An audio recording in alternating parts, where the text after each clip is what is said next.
రేవంత్ రెడ్డి గారే ఉన్నారు. పూర్తిగా పురపాలక శాఖ ఆయన ఆధీనంలో ఉన్నది.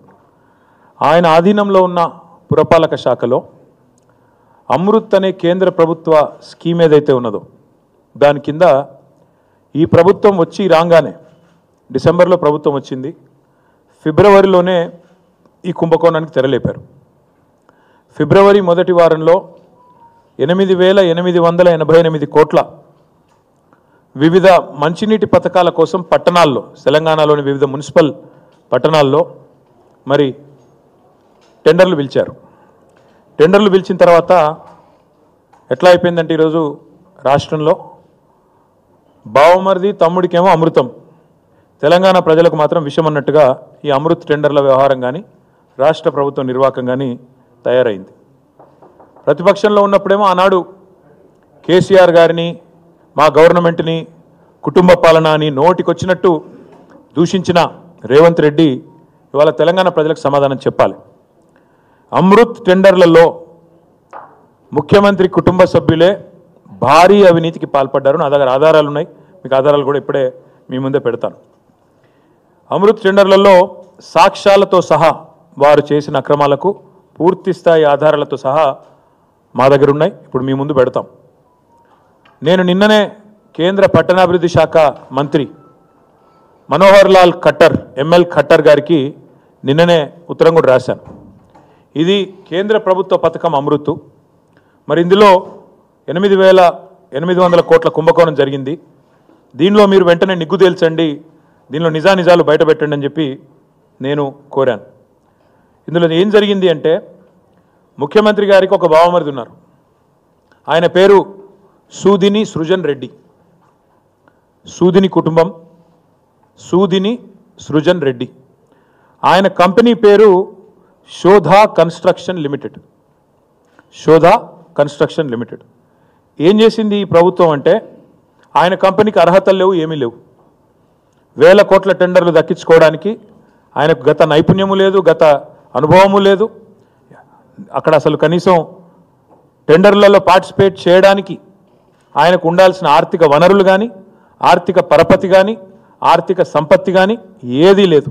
అందుకే ఏం చేశారంటే, ముఖ్యమంత్రి గారి డిపార్ట్మెంటు ఆయన స్వయంగా జోక్యం చేసుకొని ఈ పబ్లిక్ హెల్త్ టెండర్లలో ఆయన చేసింది ఏంటంటే, Indian Hume pipe company limited, IHP అంటారు దాన్ని అడ్డం పెట్టారు. అడ్డం పెట్టి ఐహెచ్పిని పిలిపించి మీరు బిడ్ చేయండి అని చెప్పి ఆ కంపెనీతో బిడ్ వేయించి ఆ కంపెనీ మొత్తానికి టెండర్ వచ్చేటట్టు చేసిండ్రు. చేసి ఏం చేసిండ్రు తర్వాత ఆ కంపెనీకి రాసిన ఉత్తరం ఇది. ఆ కంపెనీ సెబీ నిబంధనలకు అనుగుణంగా, సెబీ రెగ్యులేషన్ 30కి అనుగుణంగా, ఎందుకంటే అది లిస్టెడ్ కంపెనీ, స్టాక్ ఎక్స్చేంజ్లో, నేషనల్ స్టాక్ ఎక్స్చేంజ్లో, బాంబే స్టాక్ ఎక్స్చేంజ్లో అది లిస్టెడ్ కంపెనీ. వాళ్ళు ఏం చేసినారు, మాకు ఇగో 1137 కోట్ల వరకు వచ్చింది, ఇందులో ఇదొక్కటే మాకు దొరికింది, ఇంకా దొరకని చాలా ఉన్నాయి, అందుకే 8,888 కోట్ల కుంభకోణం అంటున్నాం.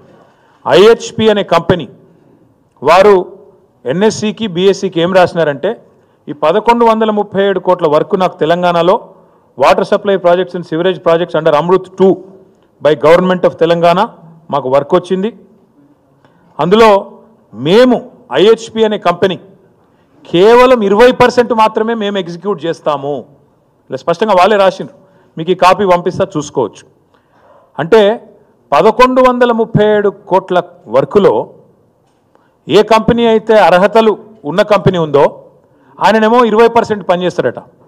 ముఖ్యమంత్రి బామ్మర్ది మాత్రం 80% పని మాత్రం ముఖ్యమంత్రి బామ్మర్ది మాత్రం చేస్తారంట. అంటే ఈ ఇండియన్ హ్యూమ్ పైప్ అనే కంపెనీని ఒక శిఖండి సంస్థలాగా అడ్డం పెట్టుకొని ఇవాళ సూదిని సృజన్ రెడ్డి, అనుముల రేవంత్ రెడ్డి ఇద్దరూ కలిసి ప్రజాధనాన్ని కొల్లగొడతా ఉన్నారు. ఇదే కంపెనీ తన సొంత బావమరిది సూదిని సృజన్ రెడ్డికి సంబంధించిన శోధా కన్స్ట్రక్షన్, దాంతోపాటు ఏఎంఆర్ ఇండియా కంపెనీలతోని జాయింట్ వెంచర్ ఏర్పాటు చేసి వాళ్ళు ఈ వర్క్ వాళ్ళకు వచ్చేటట్టు మొత్తానికి ముఖ్యమంత్రి గారే స్వయంగా అధికారుల మీద ఒత్తిడి తెచ్చి ఈ కార్యక్రమాన్ని పురపాలక శాఖనే కేంద్ర బిందువుగా జరుగుతూ ఉంది.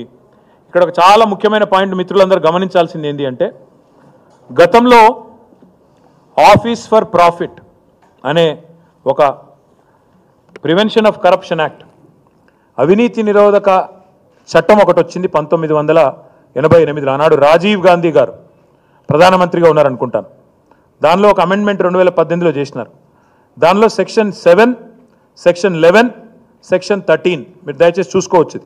ప్రివెన్షన్ ఆఫ్ కరప్షన్ యాక్ట్ 1988 అమెండ్మెంట్లో ప్రకారం సెక్షన్ 7, 11, 13 ప్రకారం చాలా స్పష్టంగా చెప్పారు అందులో, if a chief minister or any other public official misuses there position to provide undue advantages to family members, they can be prosecuted under this act. ఇది prevention of public corruption act. ఇదేదో ఆషామాషి act కాదు. ఎందుకు ఆషామాషి act కాదంటున్నా అంటే, ఇదే act కింద పెద్ద పెద్ద వాళ్ళు ఉద్యోగాలు పోయినాయి. ఎవరది? శ్రీమతి సోనియా గాంధీ ఆనాడు నేషనల్ అడ్వైజరీ కౌన్సిల్ చైర్మన్గా, మరొక వైపు మెంబర్ ఆఫ్ పార్లమెంట్ ఉండే రాయ్బరేలీ ఆమెతో ఏదో ఒకటి ఉంటే, 2 పదవుల్లో ఎట్లుంటారు మీరు? ఆఫీస్ ఫర్ ప్రాఫిట్ అనే నిబంధన మీకు వర్తించదా అంటే, ఆ రోజు సోనియా గాంధీ గారు పార్లమెంట్ సభ్యత్వానికి రాజీనామా చేయాల్సి వచ్చింది. అదే మాదిరిగా లోకాయుక్త దాకా పోతే విషయము యడ్యూరప్ప గారు, కర్ణాటక ముఖ్యమంత్రి యడ్యూరప్ప గారు ఆనాడు మొత్తానికి అరెస్ట్ వారెంట్ కూడా వస్తే లోకాయుక్త కోర్టులో సరెండర్ కాక, ఎందుకంటే అక్రమ అనుమతుల విషయంలో, అక్రమ మైనింగ్ అనుమతుల విషయంలో ఇదే చట్టం, వేరే చట్టం కూడా కాదు, ప్రివెన్షన్ ఆఫ్ కరప్షన్ యాక్ట్లో section 7, section 11, section 13. Let me read out again. If a chief minister or any other public official misuses there position to provide undue advantages to family members, they can be prosecuted under this act. అంటే ముఖ్యమంత్రి తన కుటుంబ సభ్యులకు కనుక ఆశ్రిత పక్షపాతాన్ని చూపుతూ, ఏదైతే మేము ప్రమాణ స్వీకారం చేస్తామో మంత్రులుగా ప్రమాణం చేసినప్పుడు రాగద్వేషాలకు అతీతంగా అని ప్రమాణ స్వీకారం చేస్తాం. ముఖ్యమంత్రి గారికి కుండల కొద్దీ, గంపల కొద్దీ అనురాగం ఉంది బావమరిది మీద, ద్వేషమేమో మా మీద ఉంది.